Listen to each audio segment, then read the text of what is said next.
sommes les Mouela. Je suis Céline Mouela. Et Charles Mouela. Enchantée. Et dans le cadre de l'émission Anecdote de Maman Christine Mouchalame, on voudrait partager avec vous une histoire qui pourra encourager quelqu'un. Une histoire qui nous est arrivée dans notre couple. Alors, on veut parler, il y a beaucoup de choses qui se sont passées, mais on a choisi aujourd'hui de vous parler des finances. Et on a eu vraiment des problèmes sur le plan financier. Beaucoup de problèmes. L'histoire qui nous passe en tête cet après-midi ou ce soir, ça dépend de l'heure à laquelle vous nous écoutez, c'est qu'on planifiait quitter l'Afrique pour venir au Canada. Donc, on était en Afrique du Sud. Nous avons planifié, nous voudrions quitter le pays, quitter l'Afrique du Sud pour le Canada. Vous savez, quand quelqu'un prépare un voyage, il lui faut des moyens financiers. Il faut vraiment des moyens financiers, surtout ceux qui sont en Afrique, vous comprenez de quoi je parle. Donc, on a vraiment besoin de beaucoup d'argent. Mais ça n'a pas été facile pour nous. Ça n'a pas été facile pour nous. On a eu des défis vraiment très, très graves. Oui, chérie.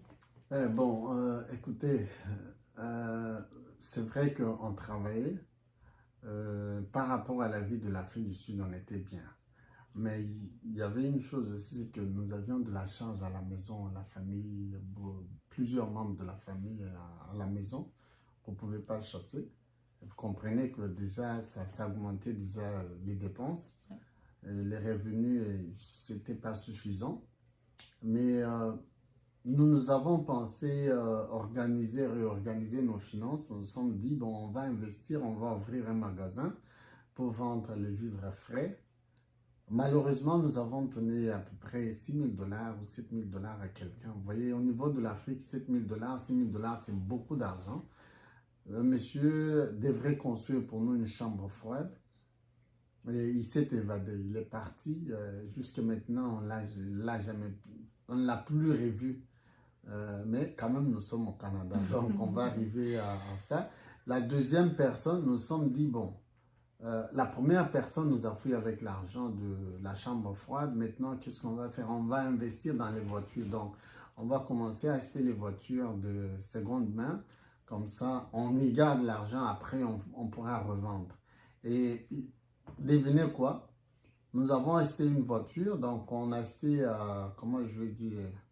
Donc, on donnait l'argent à la personne après chaque mois, mais elle devrait d'abord garder sa voiture jusqu'au moment où on allait finir, quoi. Mais il s'est fait que quand on était presque à la fin, la dame, cette fois-là, c'était la dame. Donc, ne croyez pas qu'il n'y a que des hommes qui sont des escrocs. La dame, elle aussi, elle s'est évadée avec notre argent. Donc là, c'est que on était vraiment par terre financièrement.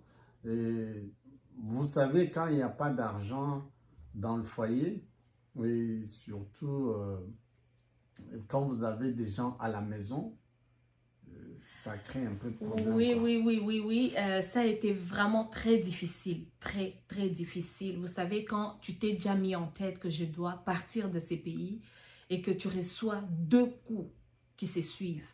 Donc, c'était dans l'objectif de planifier ce voyage, de voir ce voyage se réaliser, que nous avions investi, tel que Papa Charles vous a expliqué tantôt. C'était vraiment de coups très durs pour le foyer, pour la famille, pour nous qui planifions ces voyages-là. Mais tu as oublié, on a dû quitter même l'appartement parce que nous avions un appartement. On était en train de louer un appartement. Pour peut-être ceux qui sont en Afrique du Sud, le savent, vous-même ceux qui sont ici, vous vous imaginez, nous sommes arrivés à aller entrer dans une chambre dans un autre appartement. Comprenez à quel niveau nous étions arrivés. Donc, vous partez de l'appartement, de deux chambres, vous devez aller habiter une chambre dans un appartement chez quelqu'un. Sans compter que quand vous vous déplacez, comme maintenant, vous avez votre appartement, mais vous devez partir parce que vous avez beaucoup de choses, vous devez les vendre, d'ailleurs à vil prix. Il y en a d'autres que vous distribuez, il y en a d'autres on vous escroque aussi parce que bon, finalement, il faut rester quelque part. Et on n'avait pas un dépôt pour aller garder ces choses, comprenez?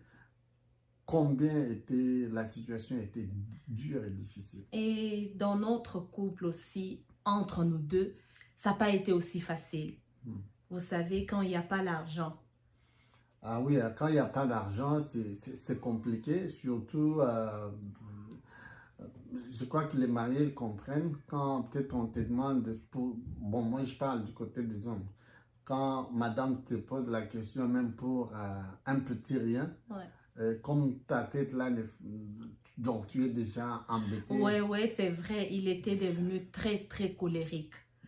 Et comme nous autres, les femmes, on pense toujours que les hommes, ils ont toujours l'argent. Bien qu'il y avait tous ces coups-là, tous les stress qu'il y avait, je ne pouvais pas voir qu'il n'a pas l'argent. J'allais toujours, chérie, est-ce que je peux avoir l'argent pour acheter ceci? Est-ce que je peux faire ceci? Est-ce que nous pouvons faire ceci? Et là, c'était des disputes qui se suivaient, qui ne s'arrêtaient pas. Parce qu'il y avait un problème financier, mais il y avait des disputes qui se suivaient chaque jour. Donc, presque chaque jour, on avait au moins une dispute à cause de l'argent. Tu te rappelles ce que tu m'as dit, Mosfa? Je dis, ben, écoute, malgré ce qui est arrivé, moi, je continue à croire qu'on va aller au Canada. J'essaie de me battre. Et moi, je lui ai dit, alors on va voir. Je vais t'accepter. Je veux croire que tu vas m'amener au Canada seulement quand je serai au Canada. Imagine-toi. C'était vraiment, vraiment difficile. Mais cet après-midi ou ce soir, ça dépend de l'heure à laquelle vous nous suivez, nous venons encourager quelqu'un. Qu'est-ce que nous avons fait pour nous en sortir? Parce qu'aujourd'hui, nous sommes au Canada. Qu'avons-nous fait pour finalement atteindre cet objectif-là avec tous les problèmes financiers que nous avions? Papa, vous pouvez commencer. Qu'est-ce qu'on a fait comme La ça? première chose pour nous les chrétiens, la foi, c'est la chose la plus importante. Quand vous avez la foi, vous pouvez déplacer les montagnes. Et cette foi, c'est en Dieu et puis en vous-même. La foi en Dieu, ça veut dire que là où vous vous arrêtez avec votre intelligence humaine, vous laissez à Dieu de faire. Mais les deux, ça va de pair. Vous devez aussi croire en vous. Et quand vous croyez en vous, vous allez avoir la volonté. Et quand vous avez la volonté, vous n'allez pas baisser les bras.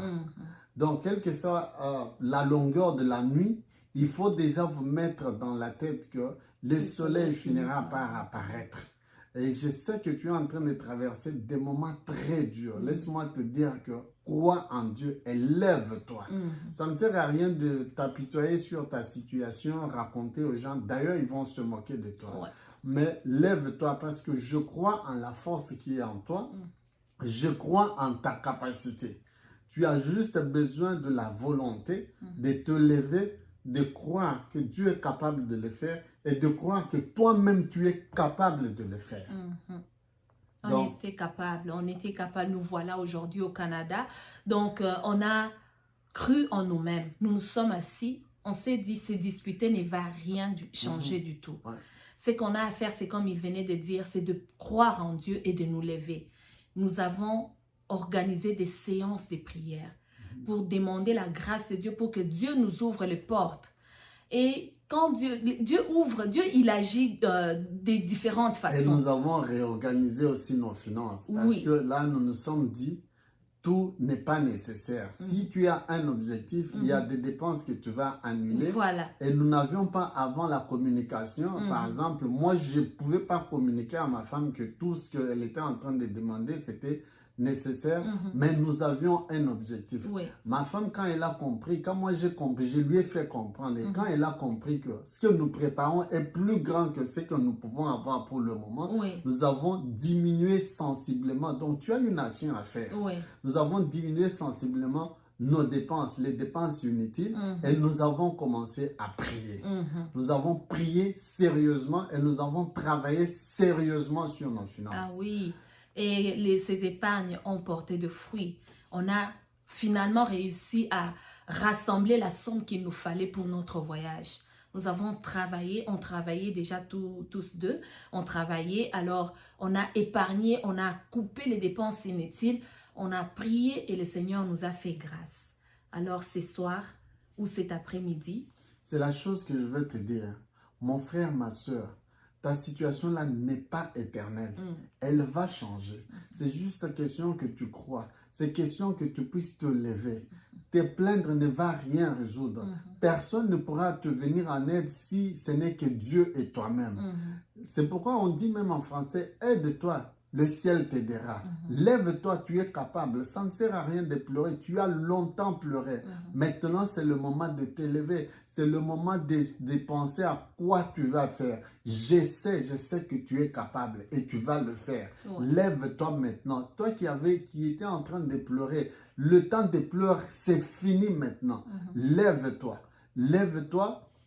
Change ta façon de voir les choses. Change ta façon de réfléchir, change ta méthode d'organiser les choses, tu vas voir que tu es capable parce que Dieu t'a déjà béni. Si tu crois déjà en Dieu et tu crois en toi-même et tu t'élèves, tu fais le travail. Il n'y a pas de bénédiction comme on le dit, juste avec la foi sans travail. Donc tu ne peux pas avoir ça si tu ne t'élèves pas, tu ne travailles pas. Lève-toi.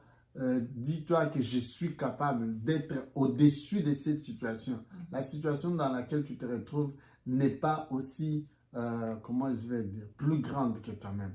Donc voilà ce que nous avions à vous dire ce soir comme juste un mot d'encouragement. Tu es capable, tu es capable. Crois en Dieu et lève-toi.